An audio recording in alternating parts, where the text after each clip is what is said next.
Hello guys. Today I want to talk about why people are supporting Trump in 2020, even in the face of him being clearly incompetent during the COVID-19 pandemic. With Trump going as far as to tell people just this week to use bleach and sanitizer and sun as a legitimate treatment method to combat the virus. For many of us, myself included, that is clearly someone who is quite dangerous, unhinged, and shouldn't be allowed anywhere near public office. But for many people, they don't share this perspective. This is about trying to understand why people support Trump, even in the face of all this craziness he puts on display.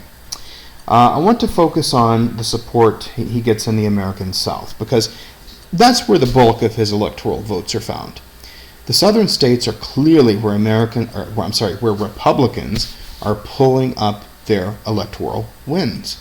When you win Texas and Florida, two of the top 5 states, and then you add on these top 20 electoral states like North Carolina, Tennessee, Georgia, it becomes a huge voting bloc to base a win on. Also, despite my primarily identifying as Canadian today, after all, I've lived in Canada for years and I have zero desire to move back down south. I did grow up in the American South in Tennessee.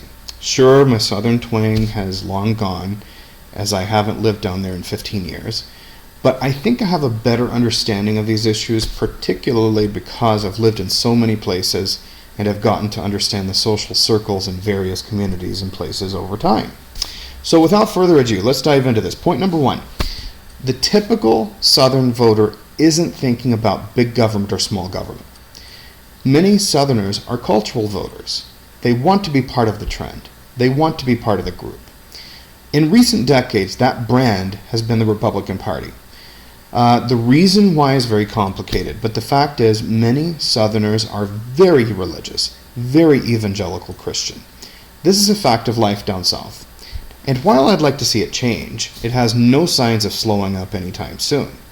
Each and every week, numerous Southerners congregate, discuss, and get indoctrinated into a belief system that teaches them not to vote Republican as to be an anti-Christian.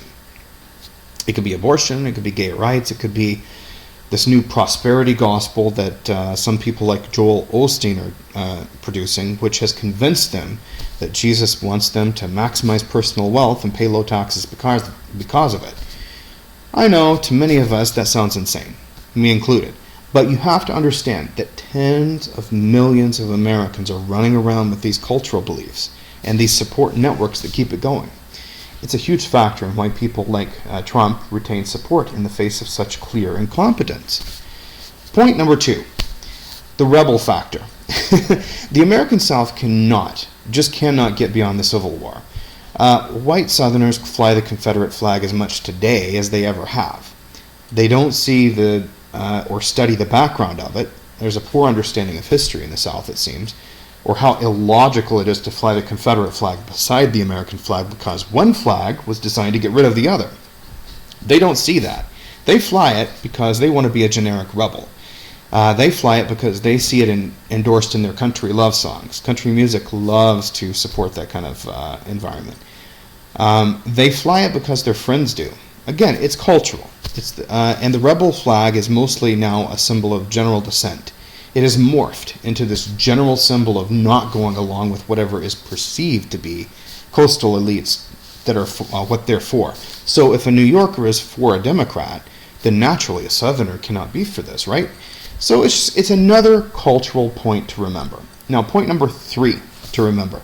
The American South has changed drastically over the years. While most of the South is still fairly economically challenged and slow growth, remember, there's more Montgomery and New Orleans, there's more Memphis and Chattanooga in the South. There's more slow-growing towns than meet the eye. There's also other parts of the South taking in huge numbers of migrants. Half of the metro population in Atlanta, Nashville, or Charlotte, for example, are from northern cities. And regions, not necessarily just the cities. You're just as likely to meet someone living in Nashville, in the metro area, who grew up in, say, Milwaukee or Detroit, or someone from Buffalo who relocated to Charlotte than you are locals in those locations. Florida is the highest growth southern state in actual numbers. Many parts of Florida are chock full of people from all over the U.S. You would think with all this inward migration, though, that it would change the politics of these regions, but that's where you would be wrong. While some of the people moving south are snowbirds who are just afraid of winter, and that's another topic entirely, I'm not sure what's so hard about dealing with snowfall for a few months, but many are moving to what they perceive is a low-tax conservative wonderland. It's kind of like here in Canada when somebody from Ontario moves to Alberta expecting a conservative wonderland. Many of them are political migrants. They're bringing with them a very anti-government mentality with them. That is an untold part of why a lot of the in-migration into the American South isn't helping moderate the South. In fact, Tennessee feels more conservative today in the year 2020 than when I remember going to high school in the mid-90s, taking a government class and debating my classmates. That's how bad it is down there. There's more anti-government sentiment than ever before. Lastly, point number 4, Southern politics have always been fairly corrupt. And people forget this, whether it's Tennessee or Louisiana, Alabama or Georgia, it doesn't matter. Southerners have accepted corrupt politicians as the norm for a long time. As long as it's their style of corruption. They don't care. Remember, this is the region of the the United States, where a politician who supported slavery could get elected at one point. Once that battle was over with, segregation of races became acceptable right into the 1960s. This isn't distant history, people. I was born only a decade removed from the 1960s. I remember, or I grew up with older Southerners recalling that time frame. Now, while they are now dead, that legacy remains. Southerners are more open to voting for corrupt politics and always have been. They don't realize it, they will never admit it, but it's the truth. The fact that Trump runs around grabbing pussy is a benefit to them. It doesn't matter to these voters. They might give lip service to the fact he shouldn't speak like that, but it's just that. It's lip service. Reality is it doesn't hurt his support in any way, shape, or form.